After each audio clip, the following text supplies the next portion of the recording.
So, this is going to be day 7 for Gabriel. And I appreciate moving it from the earlier to the later. No worries. Turned out to be a good idea. He said he had something, so before we get started. Oh, yeah. I don't know if, I just had a quick question. I don't know if I did something wrong or something, but I turned this on at one point, and when I put it in my ear, I heard like multiple tones, like a little tune. I don't know what that was, but just in case it's noteworthy. So the beeper communicates to the outside world when you first turn it on. If you hold down the button while you turn it on, hold down the white button while you turn it on, it plays a little song. Oh, okay. And that song goes da da da da da da da, which says to me, who knows what all those things mean, it means that this is a random beeper set on an average of 30 minutes between beeps. Oh, I see. Okay. And there's a bank of switches in there, dip switches, and I can change, which would make it fixed intervals and different length of intervals and stuff like that. Oh, really? Okay. But so that I don't have to take it apart and look at the switches, I programmed it so that it plays that little song, I see. Very nice. which means something to me, but doesn't mean anything to you. Okay. Out of curiosity, you said it has dip switches. Was this like originally made out of like a garage door opener? Because it kind of, it has a similar form factor and like plastic and everything. And the answer is no. No? Okay. But it does, you're right, it does have a similar form factor, and it does resemble on the inside a garage door opener. And there's a Okay. printed circuit board and the dip switches on it that you can So just a coincidence. set the code. But that, well, it's not coincidence, it's because convenient things, you know, it's a convenient size. And so Yeah, I garage suppose door so. openers, Okay. older garage door openers, and this machine, they have the same whatever you would call it, the same constraints on them. You want to be able to put it in your pocket and carry it around. Okay, stuff got it. like that. So it ends up being that size. All right, that makes sense.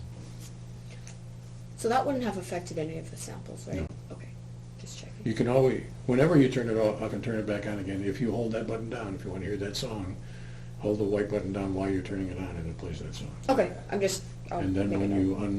you unhold it, then you're back to normal. Okay. Okay, sounds good. And so any more questions? Nope, that was the only question I had about the beeper. Okay, great. So when did you wear the beeper?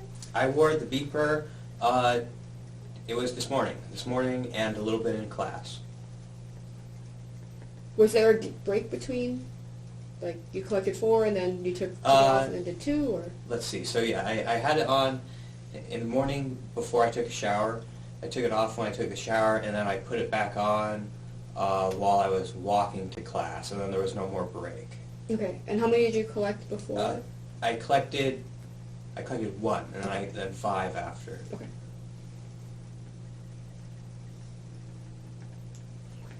And if there was no other questions, problems, then let's get started. Beep 1. Okay. And are you asking first or? I think you should go first. Beep 1 I And what day did we decide this was? The 6th? 7. Okay, so beep 1.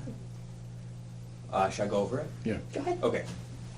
So beep 1, I was playing a game of chess in the morning, and in the moment, at the moment preceding the beep, I had felt annoyance that I had let my opponent capture my bishop, and also I was confused as to how, or maybe in slight disbelief, as to how it was hanging, like how I left it available for capture.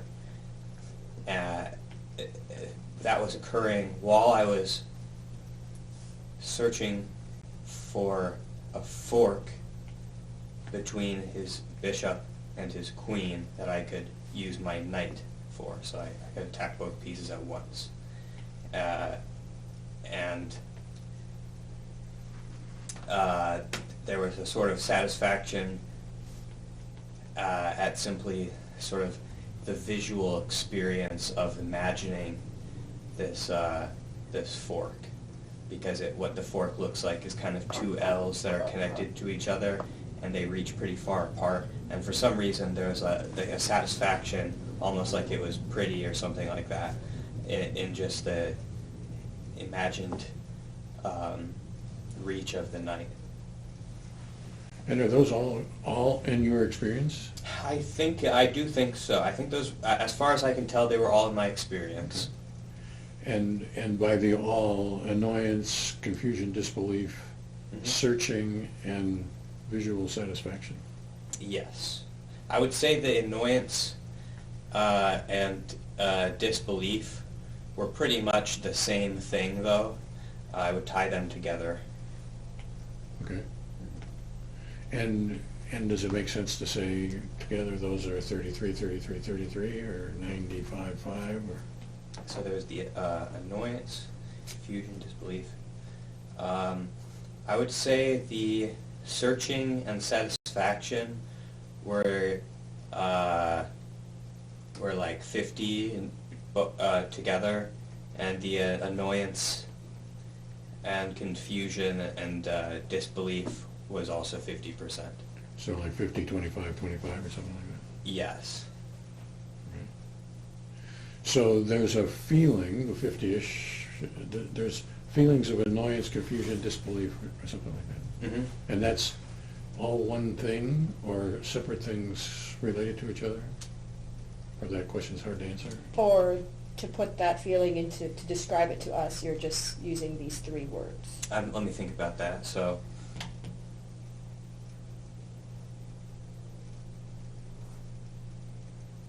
I think the disbelief is part of what led to the annoyance.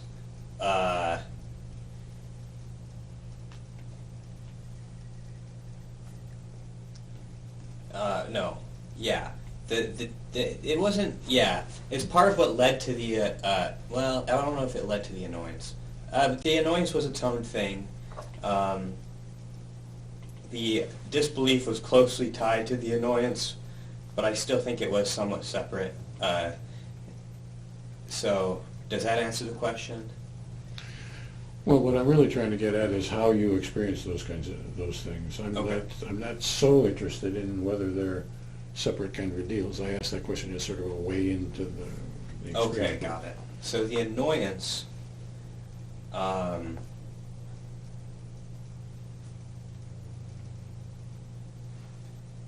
it was probably, it was just like a dissatisfaction with the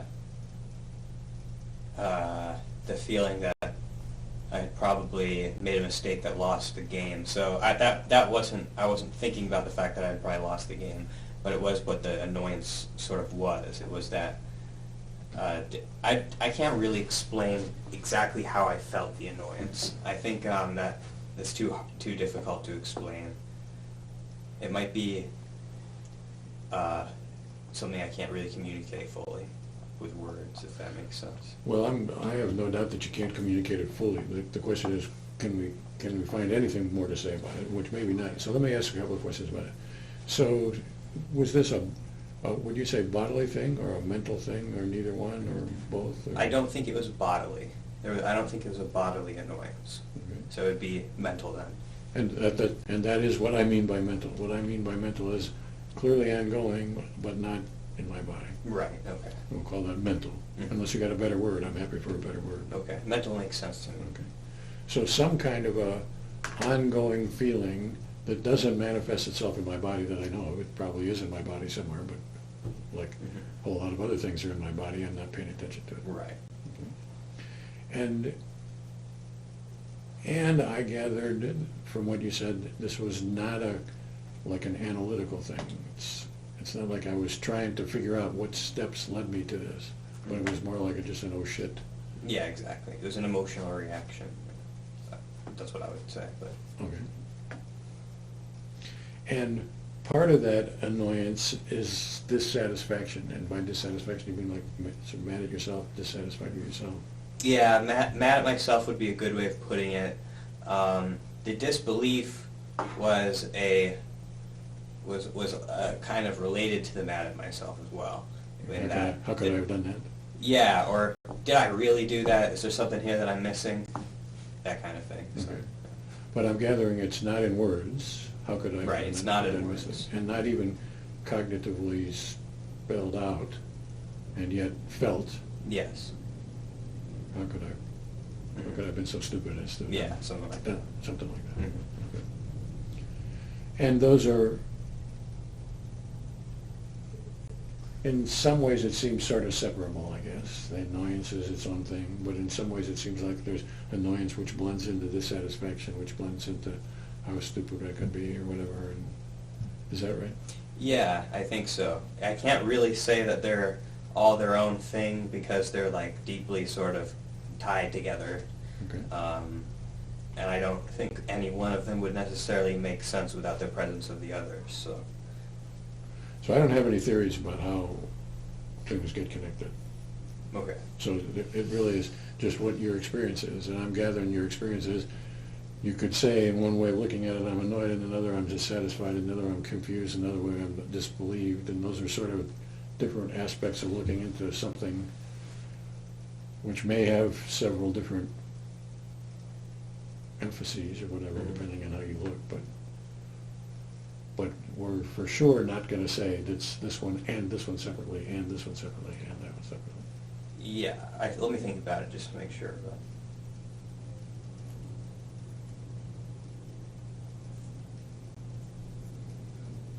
Yes, yeah, that's what I would say. I feel like those are all aspects of one thing. Any more questions about that? And then there is, you're searching for a fork Mhm. and you're visually appreciating a fork, and those two things seem like different things, is that right? The appreciation is definitely a different thing. And I would actually say I was searching for a fork, but in that moment I wasn't experiencing it as searching. I was just experiencing it as looking at a square that I could move my knight, and then having this visual highlight, which I've explained before, of the path that the knight could take to the two different squares.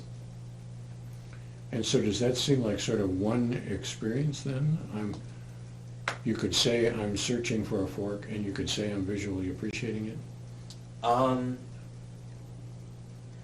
I would say, so I actually wouldn't say that. I was searching for it, but it wasn't, I don't think the search was part of my experience.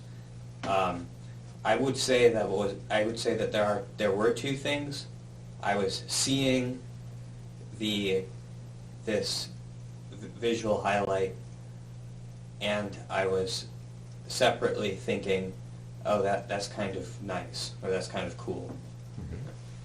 So let's start with the seeing portion. Mm-hmm. So I see highlighted squares, Mm-hmm. and that is this sort of L-shaped Mhm. kind of a deal, is that right? Yes. And in what way are they highlighted? What do you see?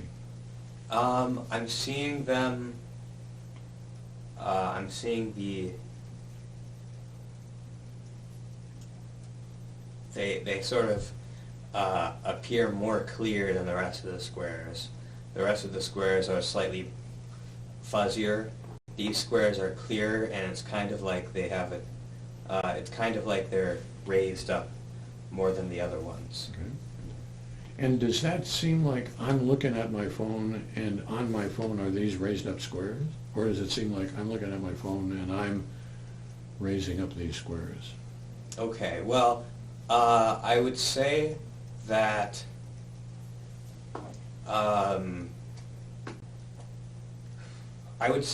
it's not that there's an image of the raised up squares somewhere in the back of my head. It does look like the squares are raised up on my phone. But I don't know if in that moment I was experiencing them as squares that I'm raising up myself. I might have, but at this, I can't, I'm not sure right now. Sorry. No worries. So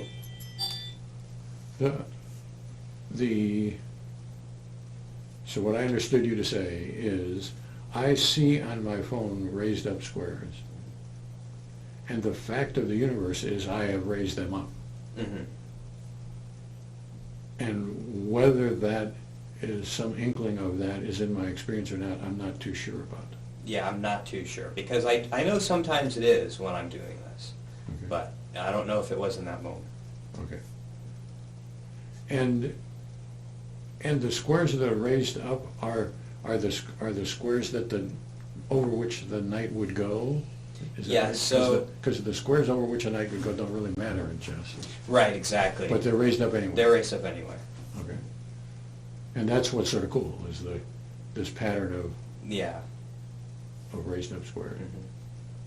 As if the knight were to travel on the paper or on the board. Right, Which exactly. it doesn't really have to do. But. Mm.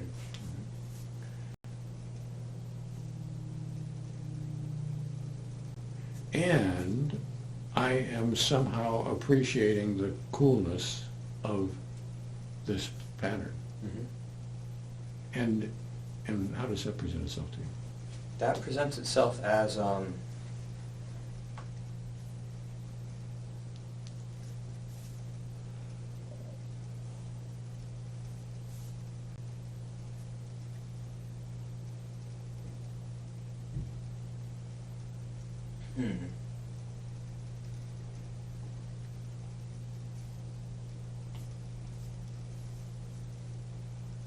I don't know how it presents itself. When I feel like if I tried to dissect it, I would say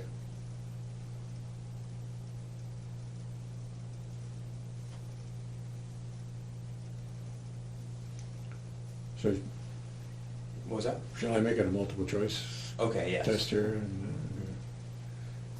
So does it seem like you are analyzing it, that this is a cognitive, analytical kind of thing? Or does this seem like it is in the visual realm of it, I'm noticing it's cool? So does it seem more analytic or more appreciative without an analyticness to it? I would say more appreciative, and it's kind of like I would say it's like I discovered something that was already there. So in that sense, I would say it was like appreciating something, and it's not an analysis; it's discovery.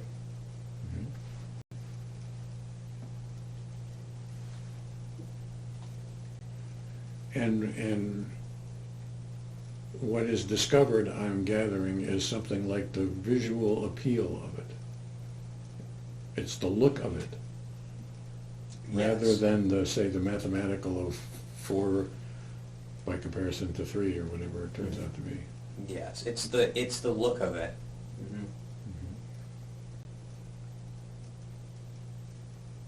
So I think I'm good. Playing with Yeah. Okay, beat 2. Okay. All right. Beat 2. I wrote that one down on this one. So this is where I was starting to do things after I had my shower. So this was actually in class here.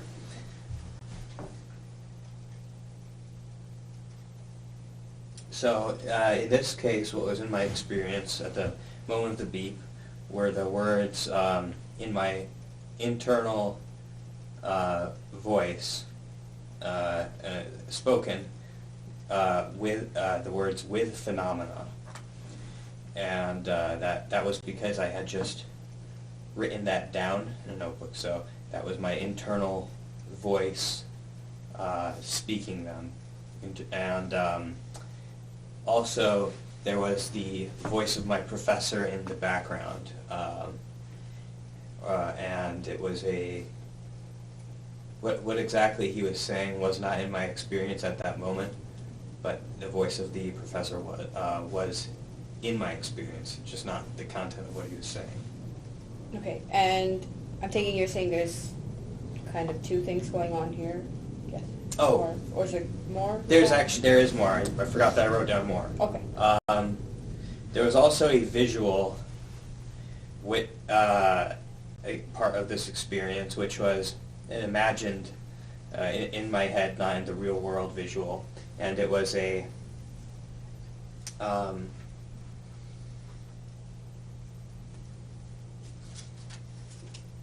Oh, actually, no, this one didn't have a visual. This one was, I'm sorry, I was reading it wrong. Scratch the visual part, my bad. There was sort of a mushy feeling of generally solving an idea, solving a problem. That what I was writing was solving a problem. And it was sort of combined with a bit of an excitement. Okay, so which of these characteristics is the most salient to you, or are they all the same, or? Okay, the words were the most salient. The feeling of solving the problem would be tied with the voice of the professor.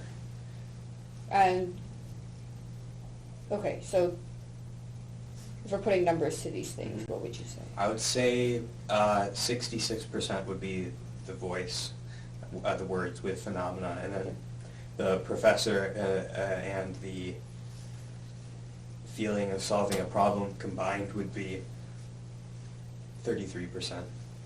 66-33. Okay, and then you mentioned this excitement. Mhm. Is that, like, the remaining 1%, is that tied in with the, or is that The excitement is context? the excitement is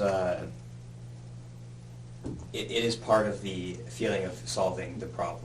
So I Okay. guess 66.6 repeating and 33. Yeah, right, so, but Right. those things are kind of tied together within Yes. this 33, okay. Just make sure I got that right. Okay, so let's start with phenomena. So, tell me more about that. Okay, so that's I've like explained this voice before, so it's sort of I had just written it, and because I had written it, I was reading it in my head, and there was like this sort of non-human voice that's still my voice, that sort of doesn't have much tonal quality at all. It's kind of airy, but even though that is the case, I just experience it as, my voice. I'm not focusing on the fact that it sounds that way, but that is, that's how the word sounded. So is this a speaking thing or a hearing thing? It's a speaking thing. Speaking, I do okay. think it is like an act. I'm producing the words. Okay, and you're saying this is my voice, and these are the qualities of it, right? It's not, I'm experiencing this as my voice, even if in reality it doesn't, like if I were to record this voice. Yeah, I'm experiencing it as my internal voice. My internal voice? I wouldn't Okay. say I'm experiencing it as my actual speaking voice, though. Okay, but it's still like mine, it's not somebody Yes. else, okay.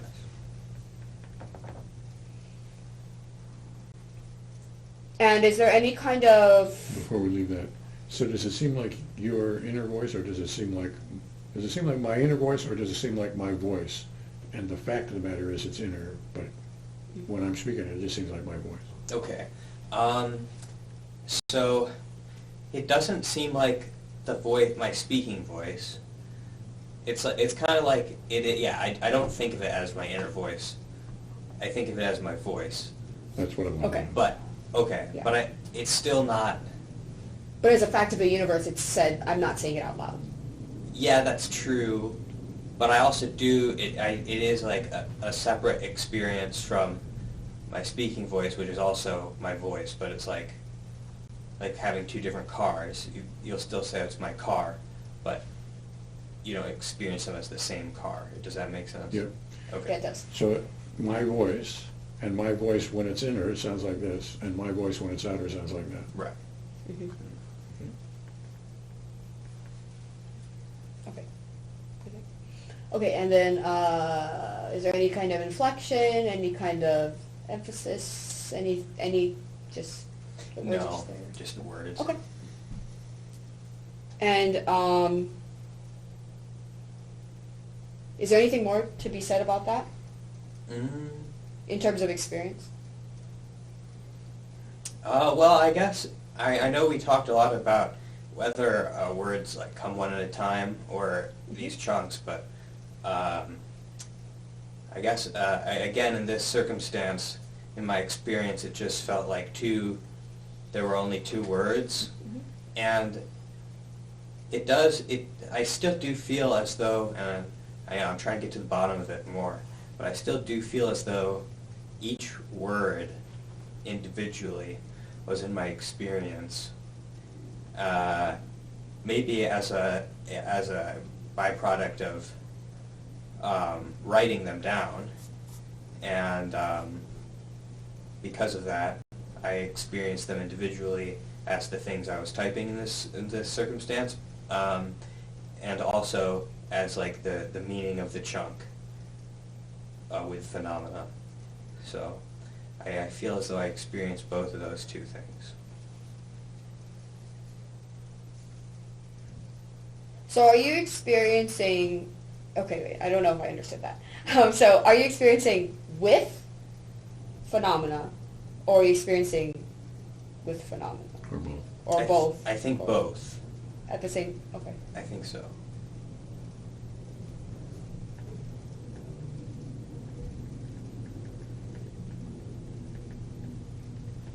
And can I ask some questions about that too? So you had written these words down, and was it just these words, or was that part of a longer sentence? It was part of like a paragraph. Okay, so you've written down sort of an extended thing. Yes. And with phenomena is in the middle of that, or is in the... At the point of the beep with phenomena were the last two things I had written. Okay. And you said, or maybe I didn't have it right, that you were somehow reading what you had written. I had read it, and now I'm reading it? Well, that's a good question. I suppose maybe reading isn't the best word for it, because I guess I was writing it, but the words were still, I was still hearing the words as if I was reading it, but it was just right. Yeah, I guess I wasn't reading it, I was writing it. So it isn't that I have written it and now I am speaking it. It's that I'm speaking it as I write it? Yes. It is the writing part of your experience, or is that just more of like I was in fact writing, but really in my experience I'm speaking? I think it was, I was in fact writing. That was like a fact, but it wasn't in my experience. And in the real world, you can probably speak faster than you write. That doesn't mean that it's in your experiential world. So what I would like to know is, does your rhythm of speaking, whatever those words were now, I can't remember. With phenomena. With phenomena, does it seem like that's spoken at sort of with phenomena, or does it seem like it's with phenomena? In my experience, it was normal speech. Okay. And I think as a matter of fact, I had actually said them in my head and was in the process of writing them. So I had already finished saying phenomena in my head by the time I was like still writing with. Okay. But I don't think that necessarily, that's not part of my experience. That's not part of your experience. Yeah. But your experience is of a normally spoken with phenomena. Mm-hmm. And how that actually matches up with what's coming out of the pen or pencil or whatever, we don't really know. Right. And that's fine if we had it. Mm-hmm. I'm interested in your experience. Okay, got it. And the beep did interrupt the sentence, by the way. So I stopped writing at the moment of the beep so that I could like immediately go to write this down, which may or may not be noteworthy.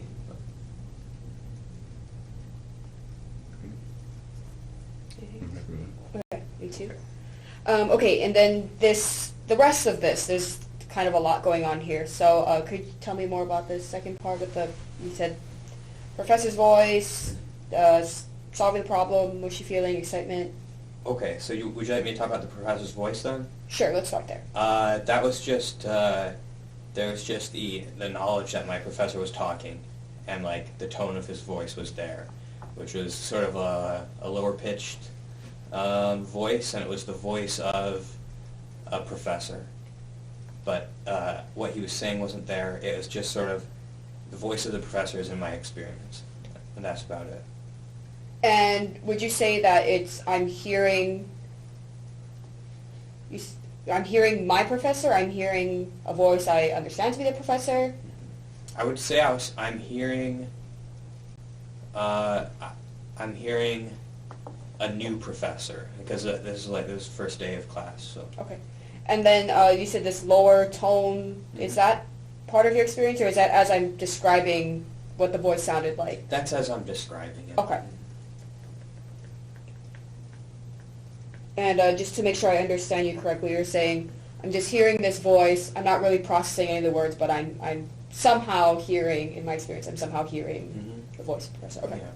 And then you had mentioned earlier it was in the background. I don't know if that's relevant. And what do you mean by background? That's probably not too relevant. Okay. Yeah, that wasn't, the in the background wasn't part of my experience. Okay. So as far as experience goes, I'm hearing my new professor talking. Yes. Okay. And I would say when I hear his voice, I also, there's a sense of the personality of, or at least what I feel is his personality when I say this is the voice of the new professor. This is the voice of the new professor with this personality. And I can't describe the personality because I didn't write it down. But maybe if I had thought about it, I would have written down more about what his personality was. I felt his personality was like. But I can't write right now because I don't remember it. And is that to say, like, actually, I don't want to ask that. I don't know if you have anything else. I do.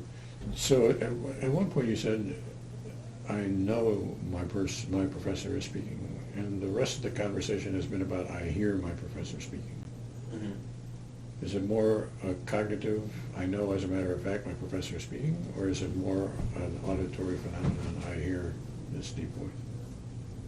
I think it was, there was a cognitive aspect to it, but it was also hearing. So there was the cognitive aspect of I know he's speaking, and I would say the I know he's speaking came in also in the form of, now that I think about it, it came in the form of I should probably finish this and listen to what he's saying. So now the question is that present at the moment of the beep, or does that sort of come, as we talk about it, emergent? I think yeah, that's a hard one for me. And I'm not trying to talk you out of it. I just don't want, what I don't want us to do is to get into the habit of making up things. Well, the context dictates that I should probably have been getting back to listening to what was going on here. And yeah. therefore, I must have been thinking about that at the time. I don't want us to do that. I'm happy, if you were thinking that at the moment of the beep, I'm happy to hear about that. But and I would also say that this process is not perfect. We are trying to get in the ballpark of what your experience is, and we're gonna fall short of the perfection. Okay. I think I figured it out. The answer to your question. I don't actually think it was in my experience. I think I should get back to it. I got a little. I think a little later after the beep, I did feel that way, and I was getting confused for a moment with that future time. But I don't think that was part of my experience. So maybe knowing he's speaking wasn't part of my experience, and it was just hearing him. Although I'm not sure if I understand there to be a difference between those two necessarily. Like I would say, but it's probably more accurate to say hearing.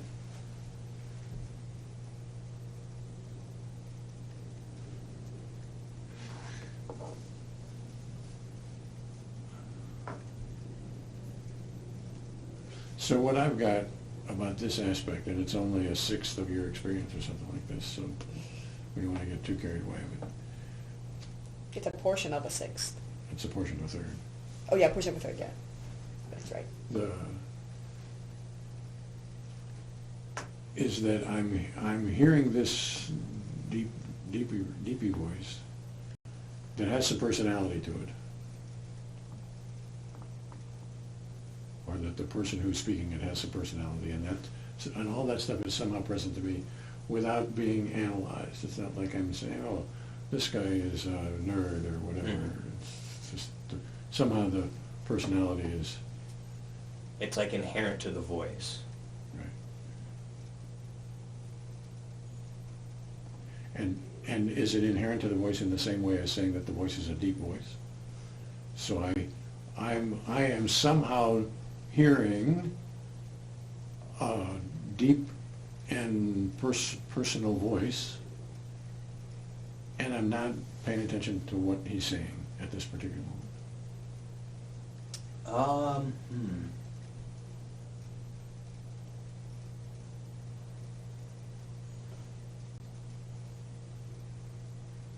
I don't know if it's inherent to the voice in the same way as the lower pitch of the voice is.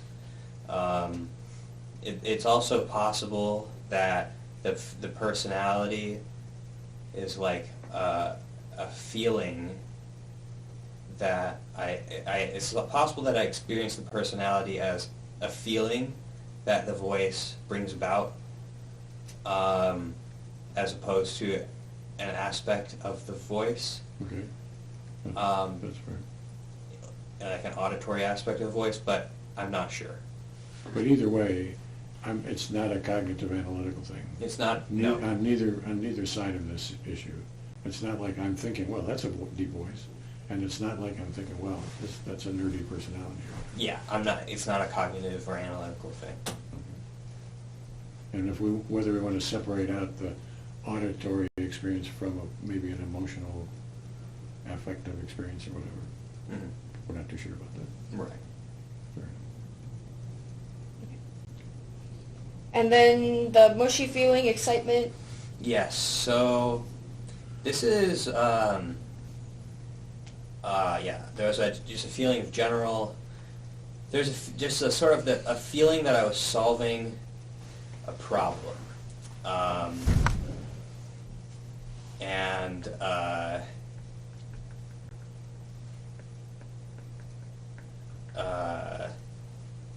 yes, I'm trying to think about how that manifests itself.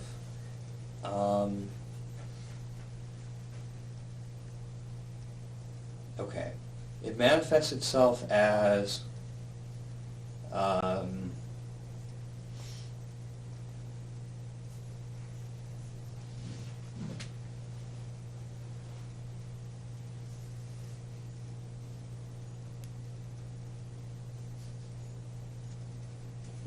well, I think part of it is it manifests itself as the feeling that I'm about to confuse some philosophers. I was thinking that at the time. That was like part of the feeling. Combined with I guess a worry that they weren't going to understand the idea.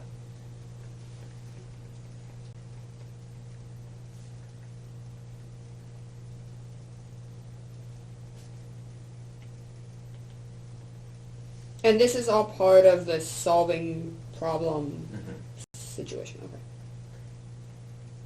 And also another part of it is that the solving the problem, feeling that I'm solving a problem is sort of, I guess, I don't know if I guess the best way to put it would be like a feeling of like ambition or like desire for success or something like that.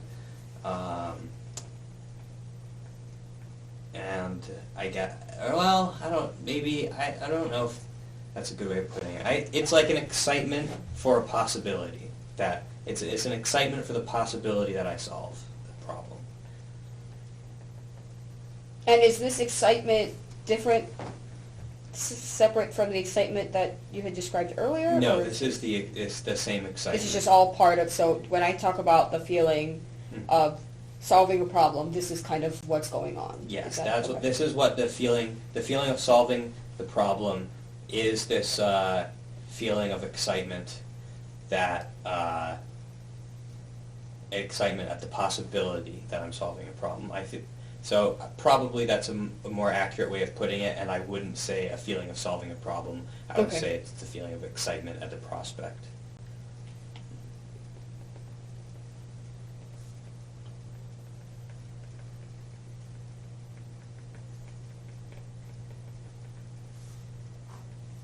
Yeah. And so it's possible that this is going to confound some philosophers, and you wonder whether I'm whether I'm going to be successful about that. Is that stuff thematically present to you, or is that stuff sort of, I'm trying to put into words the feeling, and the feeling is, well, that this is the prospect of it, and it's sort of in that general genre. And I don't want us to think we have to be too specific about it, because this is only a sixth of your one beat Right. experience. Might even be less. Or less. Yeah. Could you explain a little further the distinction between thematic or the other option? So what would thematic mean? So you said it could confuse some philosophers. You said maybe it'll be successful. Maybe there's ambition involved. What thematic would mean is I am in some way specifically aimed at the confusion about philosophers.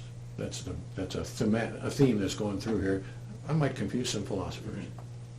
Whether that was spelled out in words or not doesn't matter to me, but that somehow I'm focusing on the philosopher confusion aspect. And another theme might be I'm focusing on, well, they won't understand worry. That would be another theme. And I want to be successful here. That could be another thing. And I am ambitious about all these kinds of things. That could be another thing. Or it could be, well, I feel excitement. And I've got to tell these guys what excitement is like. And it has, well, it's got this, I might confound these professors and philosophers and whatever. Okay, I think I see. I understand now. I think, okay, I would say that the confounding philosophers and worry that they won't understand, I would say that that is not excitement. I would, however, say that it is one thing.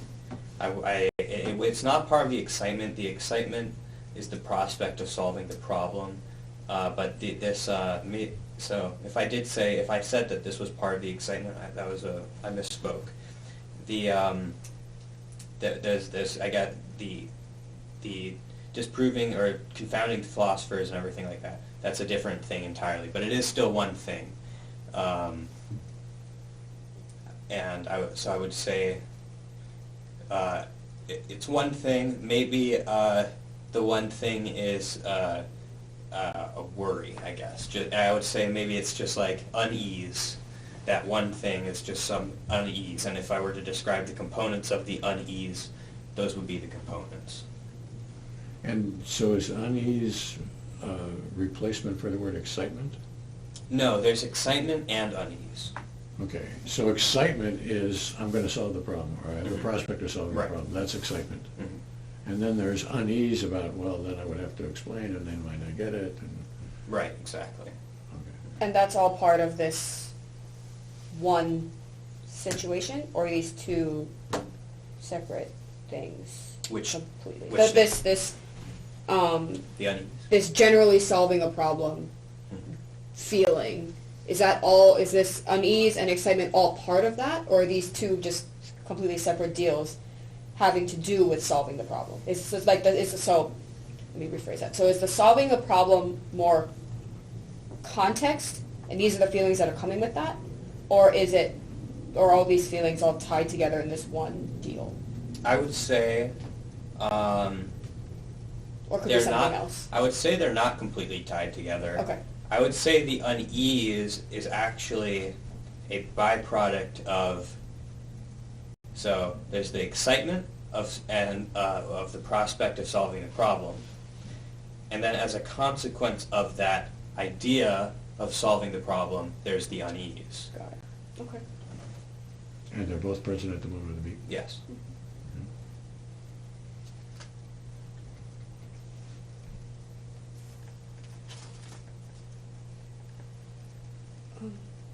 Yeah, I'm good. And is there a separate excitement that was mentioned in the initial thing, or is this excitement here with the problem? Is that all?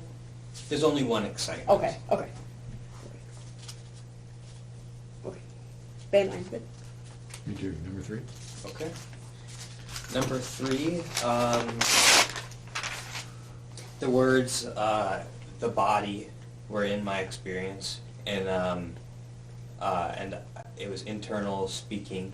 I had, for context, I was reading them on a paper, but that wasn't in my experience. It was just the words of the body, and there was also a visual aspect of this, which was a sort of a collage. It was sort of like a visual collage, imagined, so internal, not something I'm actually looking at in the real world. There was like a rectangle in the top left of this sort of green and orange ferns. And there was a black box, a black box or like a black rectangle in the top right, which was experienced as like somebody's internal. It was experienced as like the display of somebody's internal states, so like the Cartesian theater or something like that. And there was in the bottom right a rectangle, and somebody's head was there, and I could like sort of see. It was like an artistic like version of someone's head, where you can, it's like the outline and you can sort of see inside of it, kind of like clip art almost, but it was colorful.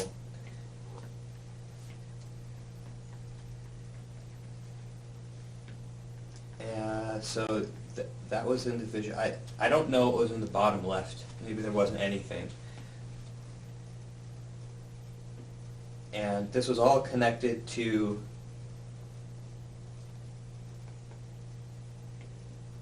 this was all connected to the words that I had read, and this was sort of what I was imagining there, was sort of my like sort of visual experience of the idea of phenomena, where you have like this collage of a lot of different things, which was the ferns and everything. That's the phenomena. The black box is the person's internal states, and then the person's head below that represented the body. And I was thinking about how all of those things are connected to the body. Is there anything else?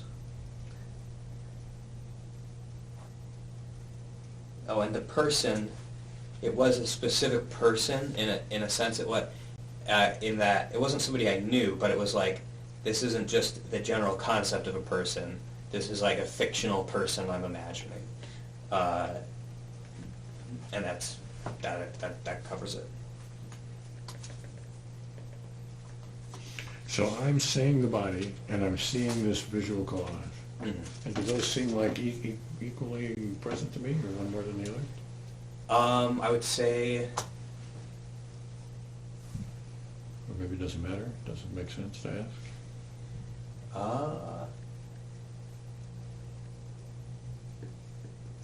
I'd say they're probably equal. if not the same thing in a sense. Okay. And well, let's start with the inner speaking, because that's probably going to be easier.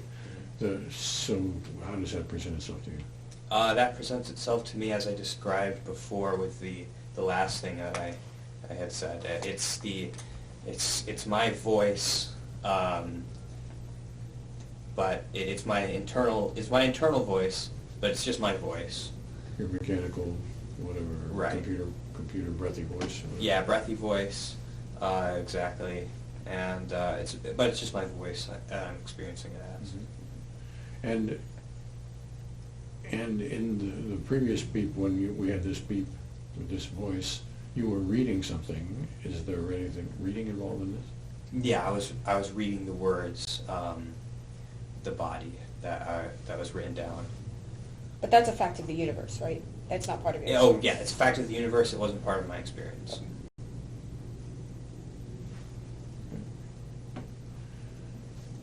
Anything more to be said about that? And then there's the picture, and so this, I see a ferny thing with 3 boxes in the corners, and then maybe a space for another box that you're not sure what's there. Right.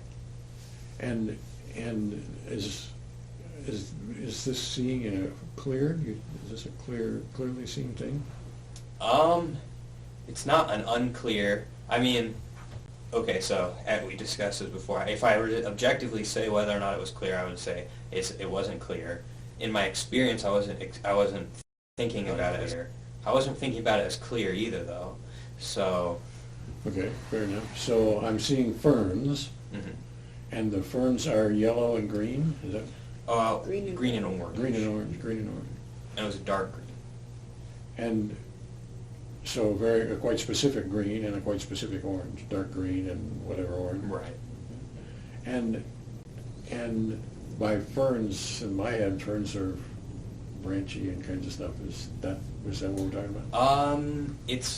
I don't know if they are technically ferns. I just see like a bunch of leaves that in my mind I feel like they're soft to the touch.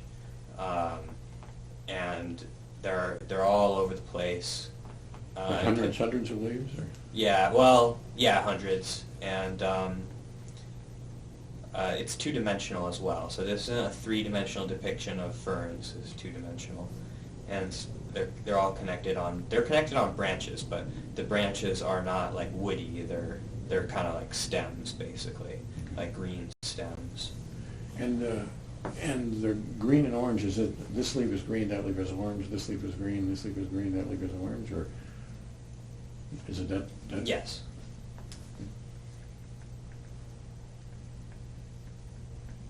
So I see a quite specified visual display of whether they're ferns or not doesn't matter, but what of soft orange leaves and green leaves connected together on stems. Mm-hmm. And in the, am I looking, so there are the 4 corners of this thing. Are some of these corners more prominent than others, or? Yes. The fern one was much bigger than the other ones. So is the fern in a box, or is the fern behind all these boxes?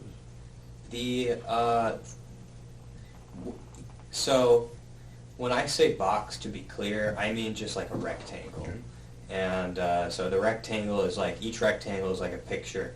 So it's not in the box or in the rectangle. It's just like a picture of some ferns. It is the rectangle. So the ferns are not over this whole thing. The ferns are just in one rectangle. Yes. Uh-huh. And is there anything else in that rectangle? No. Except maybe there's a black background. So like behind the ferns where you don't see any other ferns or anything like that, it's black. So my overall visual experience is of a box up here, a box up here, a box down here. Yeah, so box, yeah. And I asked this before, but I don't remember the answer. Is one of these boxes more prominent than the other? More what? Prominent to you? At the moment of the beep, so do you mean by in size or in experience? Like what percent of the experience it is? More the latter. Okay. What I want to know is, I'm looking at particularly this box, and I know these other two are there, but I'm not really as focused on them. Or I'm seeing all three of them at the same time. Okay. I am seeing them all three at the same time, but I definitely am more focused on the ferns. Okay. And the ferns were the upper right box? The upper left. Upper left. And did you say that I understand the ferns are the phenomena? That's, Yes. so I'm thinking about phenomena. And the ferns are the visualization of that, visual representation, presentation, whatever. Okay. And then the other two boxes, one is a head, and the other I forget. It was just a- internal state. Yeah. Okay, so the top right was just a black rectangle. And are these, so we got three rectangles going on here. Are they all the same size? No, the fern rectangle is bigger. A lot bigger? Yes. You It's can- probably like four times bigger than the other two rectangles, which are the same size. And by 4 times bigger, do you mean each side of this rectangle? So it'd be something like that? Yes. And the other two rectangles, so that one is a rectangle, the fern one is a rectangle. The other two are squares. So I was saying rectangle, I think technically a square is a rectangle, but it's more specific to say that they're squares. So you're saying the ferns, they're all squares, or the ferns is not a square and the bottom two are squares? The ferns is a rectangle. Okay. The other two, yes, it's like that, but they're connected to each other. Would you like me to draw it? Yeah, Okay. you can draw it on my paper. Okay, thank you. Cross that one out there.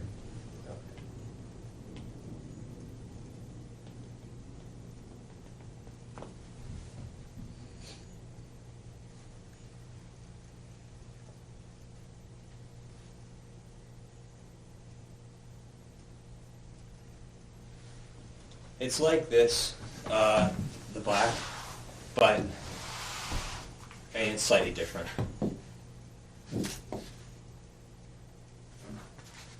Okay, so the upper left hand is, this is the ferns, Mhm. and then the upper right hand is plain, The black, and the yeah. bottom is the So head. the head. Mhm. And is the head going at me or to the side? It's like a profile view. Looking into the box or looking away? Looking into the ferns or away? It's looking into the ferns, like in the direction of the ferns. So to the left. It's looking to the left, right? Okay. And the black box, is that solid black? Yes. And is there an outline to that, or is it just solid black? It's just solid black. And then is there an outline around the head? I don't know. I don't know. There might have been, I don't know. Okay. And the ferns, what outline around the ferns? No, I don't think so. The head, by the way, is like the NPR logo. That's kind of like the head. You know, wait, is it NPR that I'm thinking of, or is that an I? I might be wrong about the logo, but But it's like representative of some kind of, yeah, it's a very Head simple like logo I've line seen. drawing. That, okay. And is this head, like, if this is like I'm seeing that logo, whatever it may be, or is this someone's head specifically? My head? This is a person's head. Okay. A specific person's head? A But you don't know specific who it is. fictional person's head. In other words, like, this isn't a head that's symbolic of everyone's head. This is a head that, I'm kind of like imagining a person, and this is that person's head. And does this person have any particular characteristics other than just a person? Male, female, old, young, The person is, philosopher, non-philosopher. I think the person is sort of an everyman. I don't know if they're a male or a female, but they're just sort of, but they are philosophical. I wouldn't say they're a philosopher, though. Like, So philosophy inclined everyman. Right, because they're thinking, I'm thinking about them, before this I was thinking about them thinking about phenomena. So.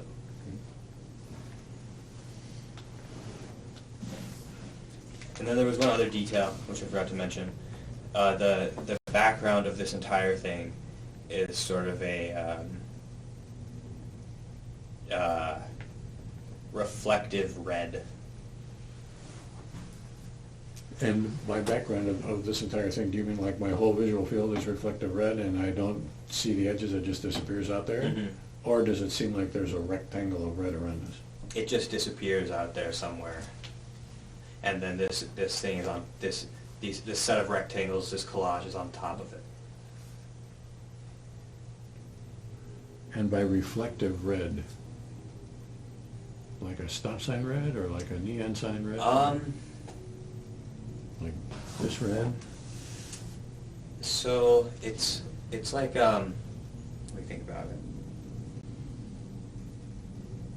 Do you know how like if you're looking at two colors at once and they're like a square, they're both a square, and you cross your eyes so that one is over the other, it sort of flickers between them, the two colors, and it almost creates a different color that is sort of its own unique color that you've never really seen before. It's kind of like that, where it's red, but there's some sort of, like, it's really hard to explain shimmer to it. Shimmer or flicker. And that's what you meant by reflective? Mm-hmm. Okay.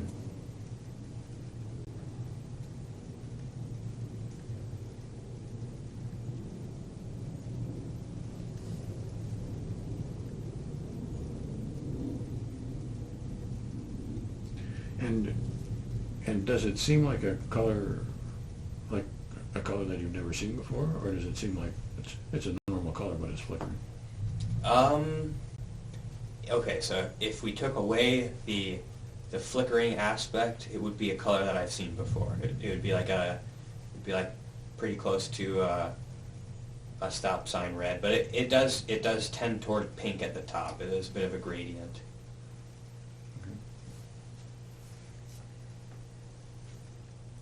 So the ferns, you understand to be the phenomena, Mm-hmm.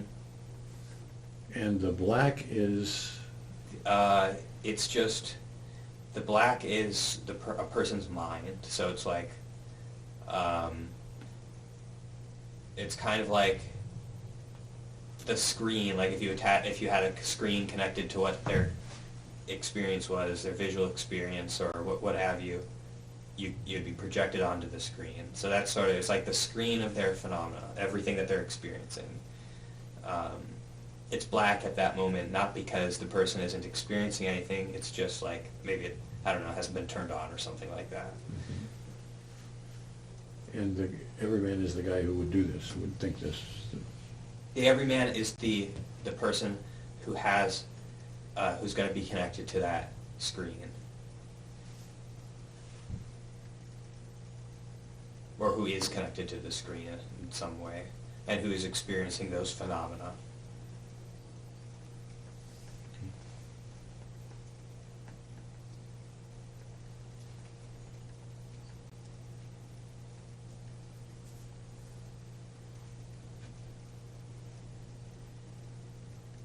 And at one time in this conversation, if I understood correctly, you said that the head was the body. Yes. The head is the person, but it's also it represents the person's body, because those other two things are their mind, and in this, or at least parts of their mind. In this case, the head is my experience of the person, because I'm not the person, and my experience of the person is their body. Okay. I don't think I'm good. I think it as well. And we have passed an hour, I think, have we not? Yeah. Should we keep on going, or should we say this is good? I can continue if you would like to. Up to you. I'd say let's do one more. Okay. Before? Okay, beep 4.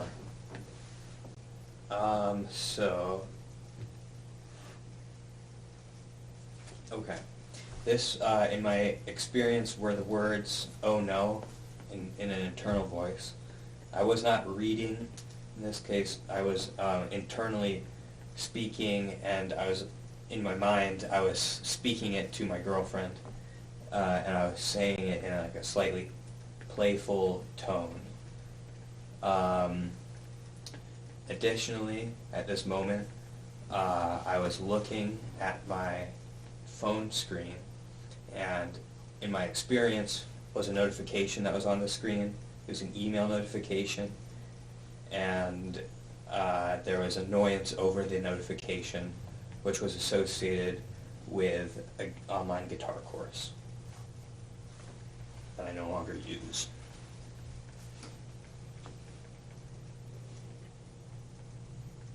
Okay, and which of these is most salient? Oh no would be most salient. Okay. Numbers? Oh, right.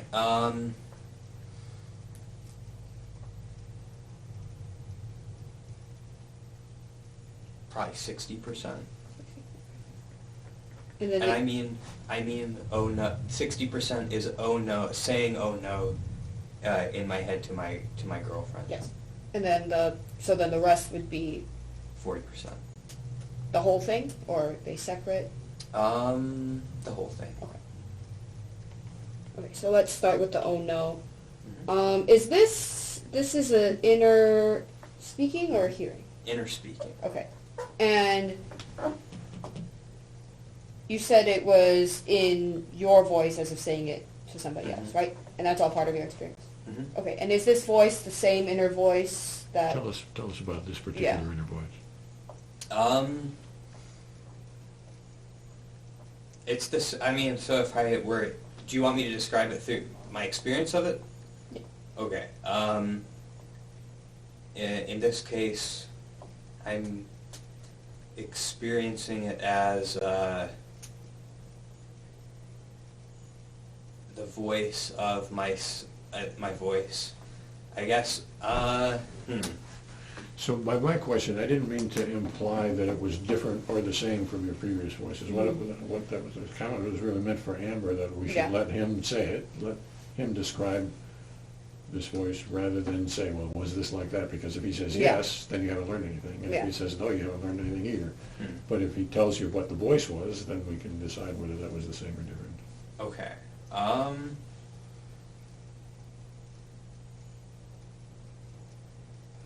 I don't. But I don't want us to get lost into sort of a meta-analysis of what the voice was. Okay. Or even the assumption that it has to be different. Yeah. Okay. Or is different, or is the same, or whatever. Yeah. Okay. I don't know what it was in this case. All I know is that, all I know is that I was experiencing it as my voice. I don't know which of my voices I was experiencing it as. Okay. Okay. Okay. And do you gather that that's because you've forgotten, or that at the time that it wasn't clearly differentiated in the two ways that we've talked about it so far? I was trying to figure that out. I don't know if it's because I've forgotten or if it's just because it wasn't clearly differentiated at the time. And I'm happy with that. I don't mean that by any means as a criticism. Mhm. But what it does is it opens the possibility that there is a third way of experiencing an inner voice, Mhm. or experiencing my voice. So far we've got two ways. We've got my outer voice and my inner voice, but maybe there's some differentiated way that, or maybe not, maybe we just forgot. Right. Mhm. It's a possibility, but sooner or later we might find out something. Yeah. Or the inner voice that speaks to my girlfriend or whatever. Right, The inner voice yeah. that talks to my mom, I don't know, something like that. Yeah, Or maybe. Or speaks to someone, not Yeah, necessarily the yeah. girlfriend. Mm-hmm. Okay, so yeah, this portion of speaking to my girlfriend, is there anything more to say about that? Or, No, I don't think so. That's, I mean, it was in a playful tone. right. So that's the only other thing. And by playful tone, can you tell me more? It's sort of sarcastic. It's a sort of sarcastic. Wait. I think I'm thinking about that wrong. I'm getting confused with another thing.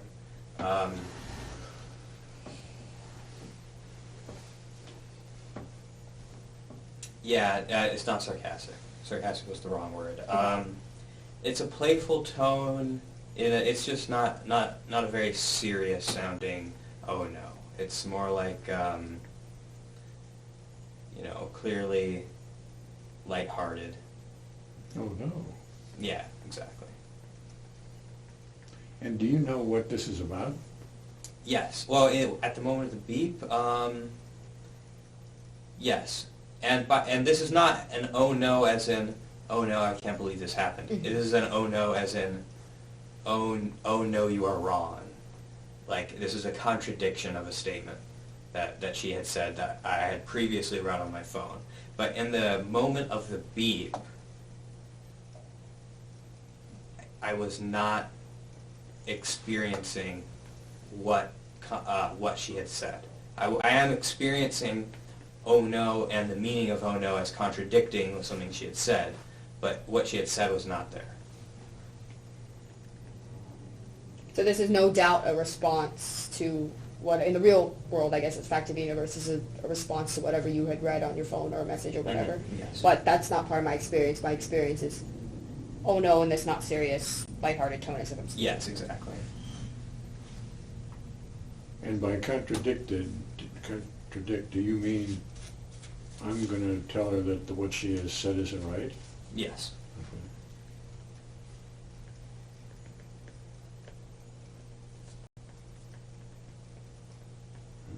Yeah. Is there anything more to say about that? No. Okay. Sounds good. You good?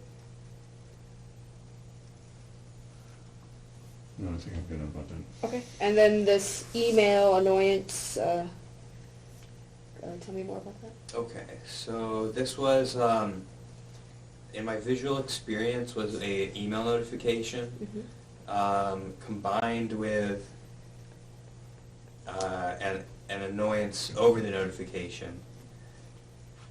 Okay. And The- then, oh, sorry. The annoyance, this is for context, the annoyance stems from the fact that I keep getting notifications even though I don't want it.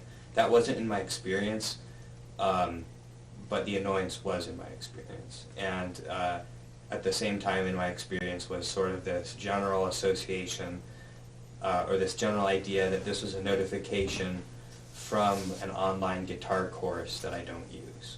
So is that guitar course, is that part of the experience, or is that just? Yes, that is part of the experience. The fact that this notification is from a guitar course that I don't use. Specifically that I don't use? Yes. Okay, and then this, you said in my visual field, so I'm seeing this. Is this a physical seeing? This is really what's happening and I'm Yes. seeing it. Okay. And it is my experience, the visual of the notification. And then earlier you had said this email notification on my phone. Is the email notification on my phone part of the seeing, or is it just the email notification? I think it's just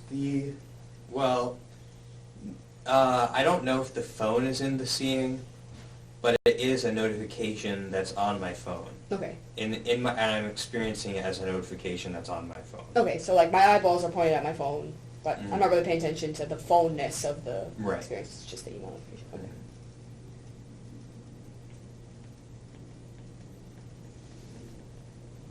And I'm a little lost in terms of the context, what is context and what's experience.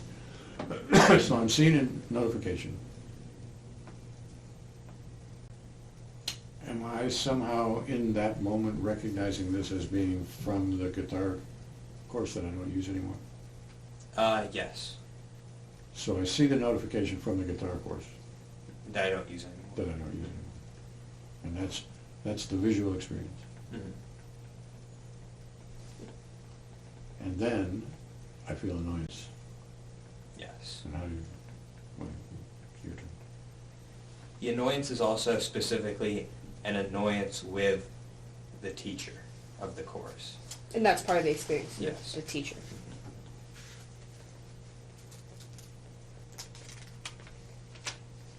And is there anything more to be said about that? No, I don't think so. Unless Okay. you have any questions. And, well, how there's annoyance, how is that present? Other than being associated with the teacher? I don't know. I don't know how it's present. It might just be annoyance, like, you know, like some sort of, some sort of feeling that I can't any further explain. I would say it's mental. And I'm tempted to say that annoyance is often also experienced for me, and may have been in this case, as a focus, as like increasing my awareness of unpleasant physical feelings like being hungry, but I don't know if I'm just saying that now. So it might be worth scratching that, but I'm tempted to say that.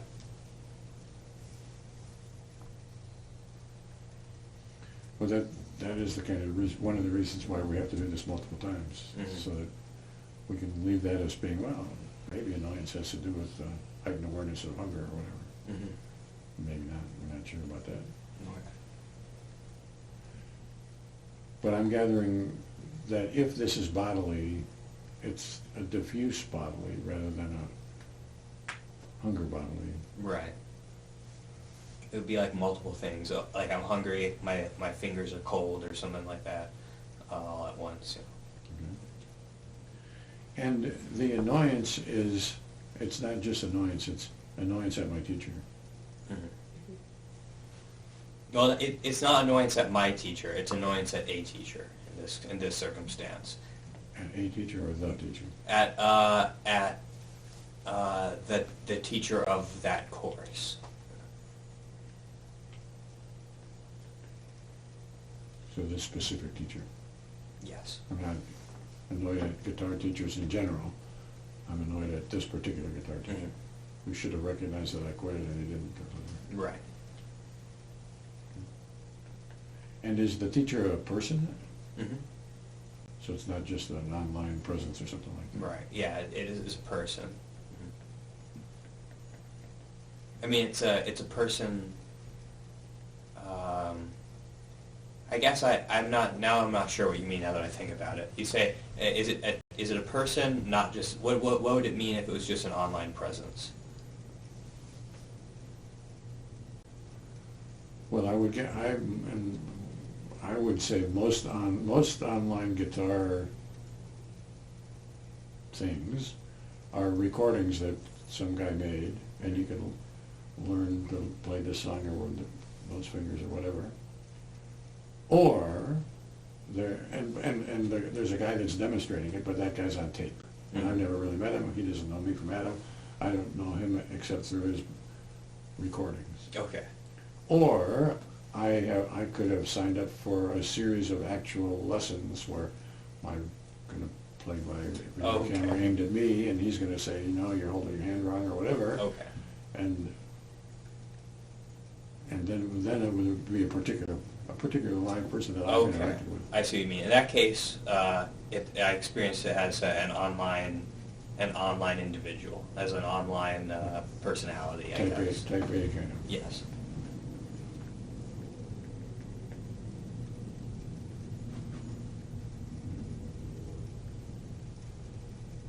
I think I'm good. I think I'm good too. And I think we probably ought to quit. We've gone All right. 20 minutes past time. We can do this again. I'm thinking it'd be a good idea. Okay, I'd be happy to.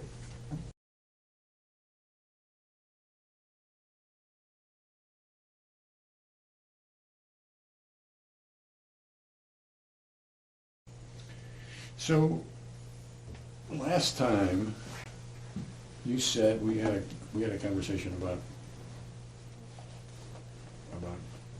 what was an experience and what was not, I guess. Mm-hmm. And you asked, would I send you the video? Did you look at the video? I did.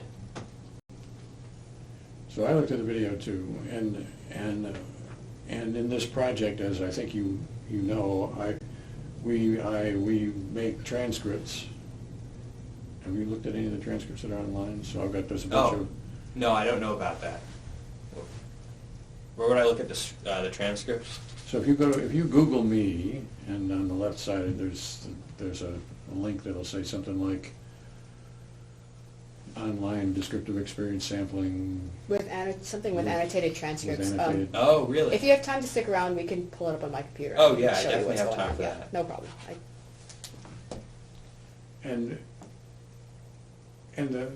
So the background for that is some number of years ago there was a kerfuffle, been several internet kerfuffles in which I've been sort of a player, a recipient or whatever, but people say that Hurlburt says that inner speech doesn't exist. Some people don't have inner speech, and that's not possible. Everybody's got inner speech all the time. And so how could Hurlburt think something like that? That's got to be really stupid or something. That's sort of the flavor of the internet kerfuffle. And so it occurred to me that, well, maybe I should put some DES interviews on the web. Okay. And so so in the middle of that kerfuffle, a student came to me and said, not one of my students, but somebody who was referred, came to me and said, I'm interested in this kind of stuff, and my teacher said I should come and talk to you. And I said, well, she said, I've got inner speech all the time. And I said, well, maybe you do, maybe you don't. I don't know whether you do or not. Some people don't. And why don't we let you wear the beeper, and we'll put this on the web, and we'll unfold it as it goes, rather than waiting till the end and my saying something about it, yes she had or no she hadn't. We'll put the whole set of interviews on the web. And that was in large part, I guess, because there is in the world of psychology interest in what are called pre-registered studies. You know what a pre-registered study is? Mm-hmm. Well, this would be sort of my version of a pre-registered study. So the reason that you do a pre-registered study is so that you can't cherry pick the results. Mm-hmm. And so if I say along the line, this is what happened in Mina, was her name's first interview, and this is what my reaction to it was, and then we have our second interview, and I do the same thing. And that would be sort of like so we did that, and we put that on the line. So there's like 10 hours worth of interviewing with Lena, with transcripts and my comments in the transcripts about what I Okay. thought. And then the guy who actually started this particular version of the kerfuffle got involved, and so we did the same thing with him, and then we did the same thing with another half a dozen people out there. So on this website, there's a half a dozen full-on set of interviews, Okay. transcripts, and they're useful from my point of view. They're useful for a variety of different reasons. One is everybody thinks that their experience is exactly the same as everybody thinks the whole world is just like them, which is not true. But how do you tell somebody, well, you know, the world isn't like you? Well, so one reason why I do this is that it gives you a chance to see. It gives anybody who's interested a chance to see what these interviews are like with person A and person B and person C and person D and person D, and they're not the same. Mm-hmm. And it gives me the opportunity to say about a particular set of interviews, well, this is what I think is interesting here. And this is, you know, if you're trying to learn something about DES, this is why I said that. And if you're trying to learn something about whatever, this is why she said that, and this is what I thought, and you know, gives me a chance to write whatever commentary I might want to write. So, you asked for the transcript, you asked for the videotape, and I made a transcript with my comments about that. And the transcripts take some time. It's not a trivial task to make a fairly good transcript and write comments about it. So but I've done that I think now, for you, I think I've maybe done 2 interviews where I've written a transcript. Okay. Maybe just 1. not Okay. even. Yeah, I'd be happy to read through those. So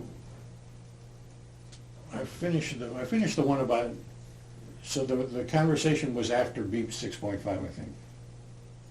So most. What do you mean?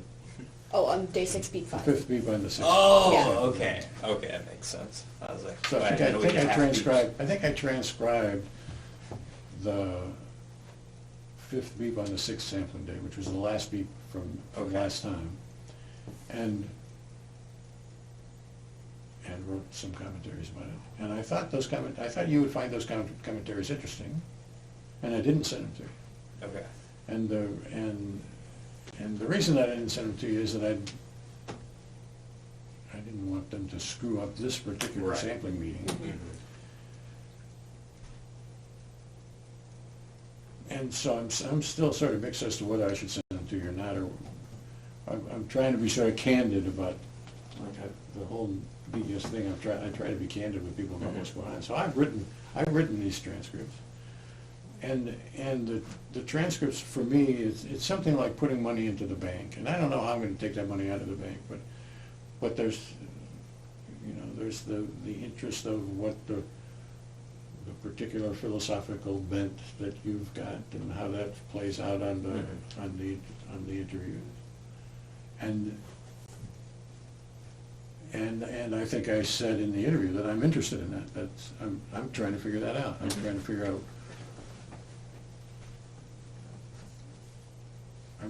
I have a stronger, you might say, a stronger presence in the philosophy world than I do in the psychology world. And I don't know why that is. I didn't set out to have it be that way, but that is the way it is. And I've written a book with a philosopher, and that is sort of interest to people. And so sort of like this last week, there's a New Yorker article about that book. No, what's the book? It's called Exploring Inner Experience ? Okay. Proponent meets skeptic. Okay. And I'm the proponent, and Eric Schwitzcable, I don't know what that means, but he's a noted philosophical skeptic about inner experience. Okay. There's a lot, I don't know if he has access to those articles where you guys kind of go back and forth about it. Does he have access to that? Because I know I have those. But I don't know if he has access to that. That might be interesting I don't know if that would, I don't think that would mess this up, but for him to read. I know I have a couple of them.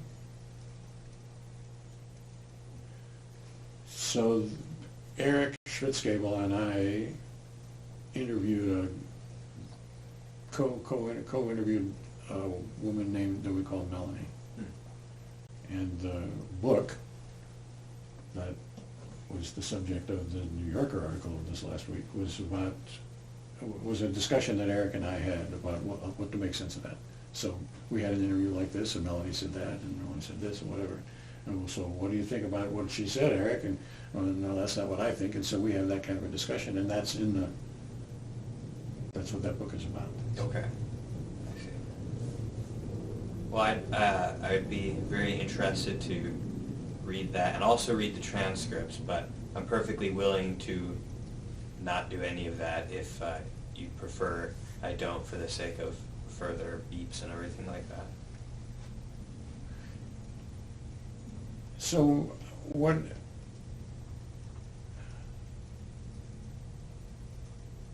I don't know what the best way to do anything is, actually, but I'm genuinely interested in what philosopher types have to say about the work that I do, because they're interested in it. They criticize it from the point of view that they criticize it, most of which doesn't seem very reasonable to me or whatever. And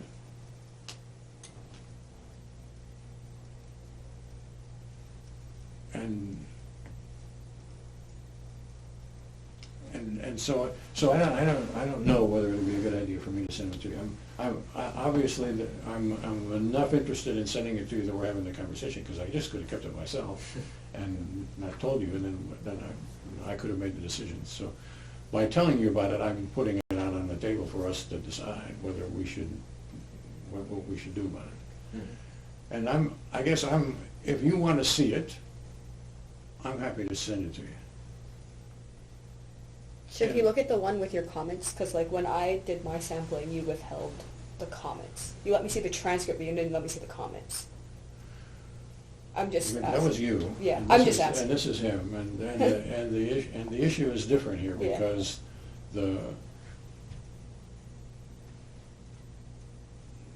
I would, the comments are what basically what occurs to me to say about about this situation. Mhm. And I'm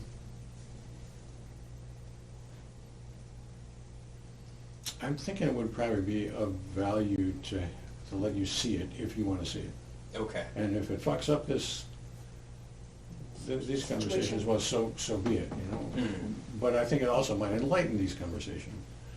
And that would be good too. And Okay.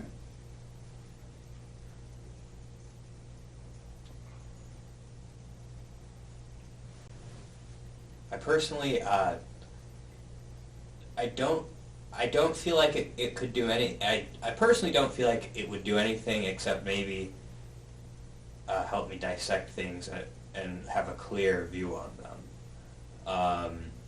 I think that could be the only effect. Like maybe I could think through things clear if I read through them. But I don't think that it would make it. I doubt it would make it harder for me. And I would definitely be very interested to see it. so I finished the transcript, I would say Friday, maybe Mhm. Friday night, Saturday, or something like that. I can't remember, a couple days ago. What day's today? Wednesday. Today's Wednesday, maybe Monday, I don't know. A couple days ago, I finished the transcript, and I wrote you an email saying, here's the transcript, and then I didn't send it. And the reason that I didn't send it was I didn't want to get into a philosophical discussion about it. Mhm. And I was afraid that if I had sent it to you, then we would get lost in, well, you know, you just use this word and whatever, what does that mean? And we'd have to get that, we'd go down that path, and we'd never get back to this path.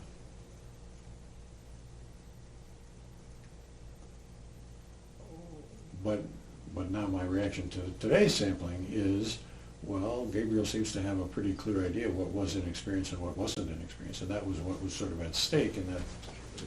How do you know what's an experience, was Okay.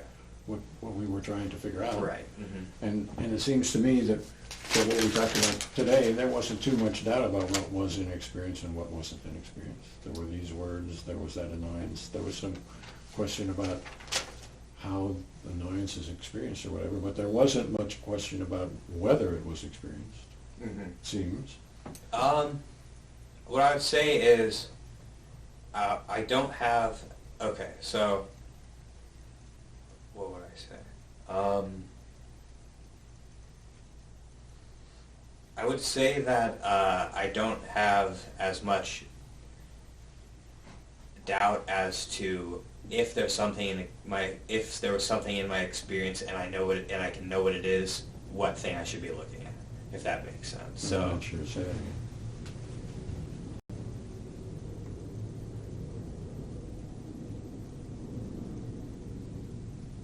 I would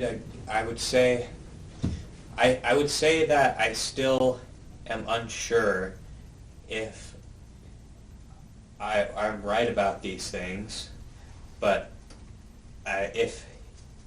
if it's possible for me to be right about these things, I'm confident that I've done it.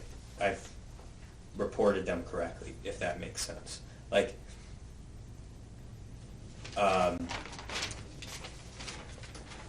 if it's possible for me to be right, I think I am, in other words.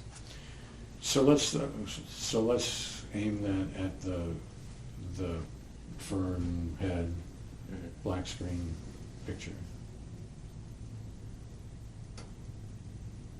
So is what you're saying now, maybe I didn't have a fern square picture, and that was possibly not in my experience at the moment of the beep, but if it was in my experience, this is what it looked like? Yeah. Yeah, that's what I would say. If it was in my experience, that's what it looked like. If I can't, so I guess it's, if I can be right about what's in my experience, then that was it, in other words. Okay. And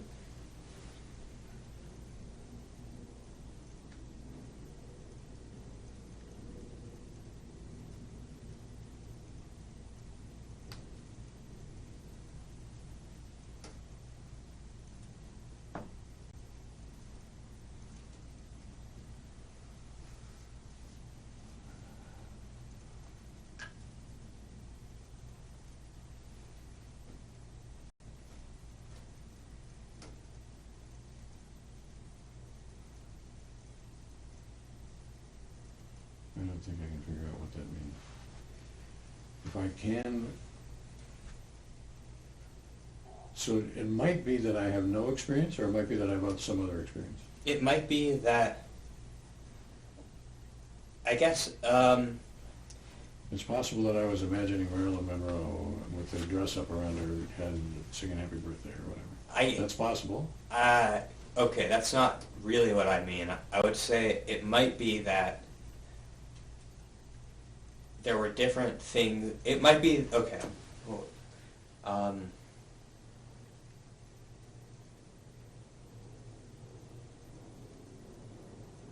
it might be that I'm only retrospectively determining which things that I was imagining and which things that I was physically looking at were in my experience. But if I'm not doing that retrospectively, if I assume that it's not just a retrospective sort of rewrite, then I'm confident. And so does that mean that at the moment of this particular beep, I was sort of for sure thinking about phenomena,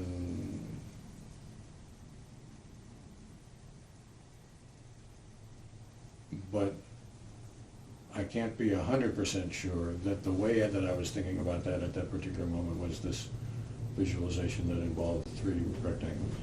Yes, I would say that essentially that's the case.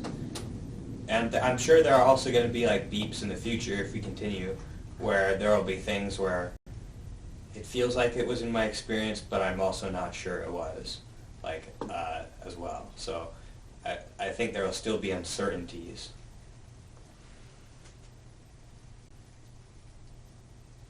So I think it's always uncertain. Mm. I think nobody ever knows for sure whether what was in my experience was actually in my experience, ongoing at the moment of the beep, or whether the beep caused me to manufacture an experience that one aspect of that was to make it seem like it was ongoing at the moment of the beep. Mm-hmm. I think that's not possible to Right. discriminate between. And so the way I deal with that is I say, well, let's talk about it as if it was ongoing at the moment of the beep, but we're going to recognize that maybe it's not. And sooner or later, there may very well be a means to sort that through, but we don't have it yet. Mm-hmm. Some portable fMRI or whatever that allows you to determine whether there were 3 rectangles or not in your visual experience. Right. That's in the realm of possibility, Okay. but it doesn't exist yet.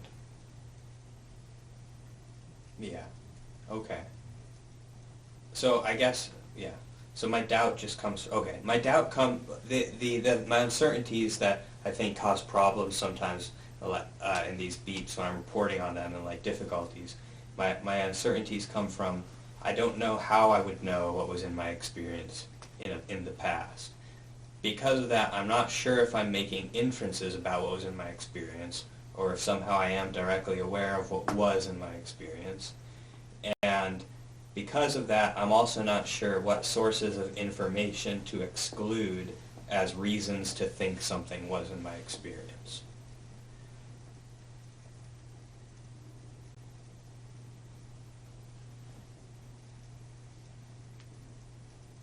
But I do feel as if I've narrowed it down. So, I think maybe there's some comments about the past and what I'm going to send you. But I think the past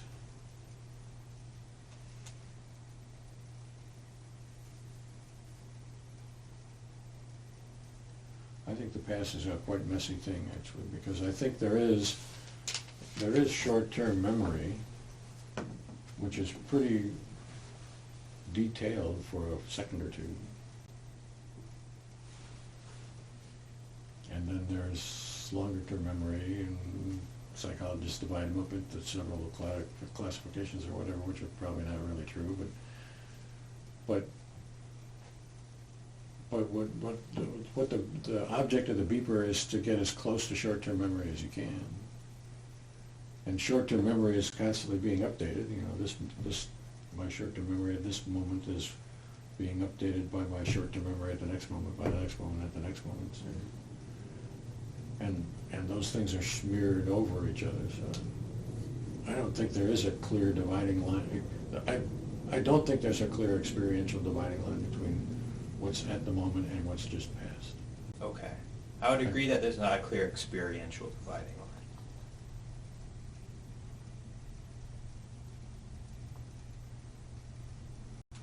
There is a clear physical dividing line. Maybe. Not even sure about that. I don't know anything about that.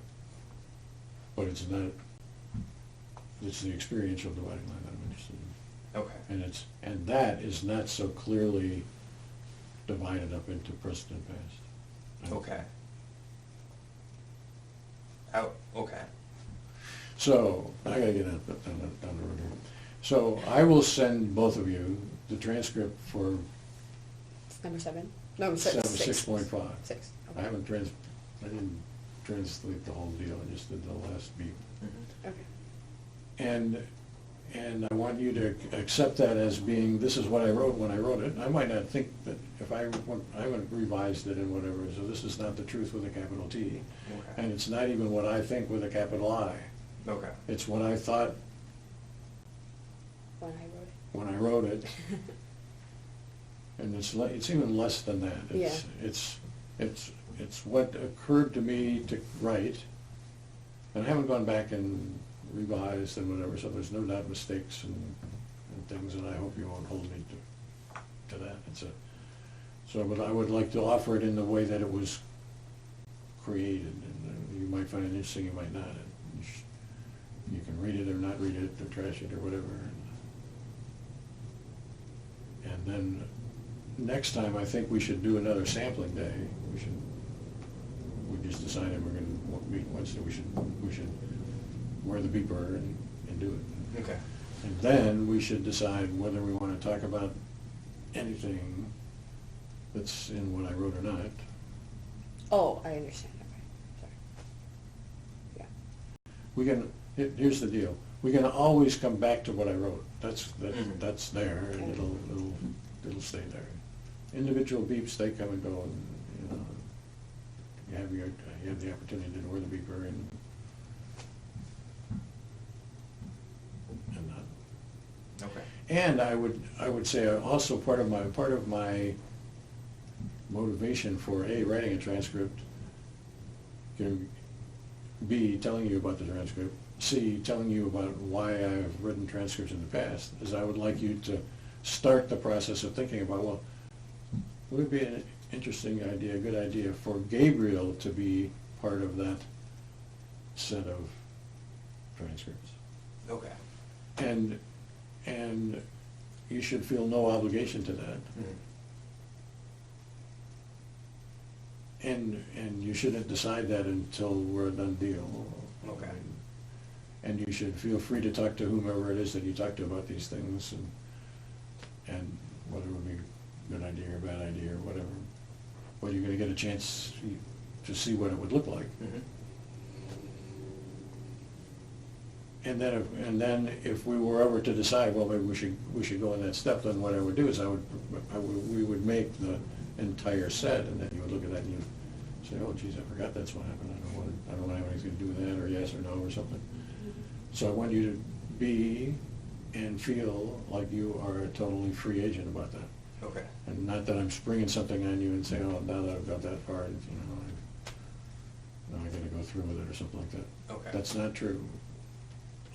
I would be totally happy to have written the transcript, make the comments of the transcript, and and for you to say, well, oh, that's all well and good, you do not have my permission to show that to anyone, in which case I won't show that to anyone. Mhm. The thought process will have gone on, obviously, nothing you can do about that. But whether I tie that particularly to this particular Gabriel at that particular time, that's a different deal. Okay. And,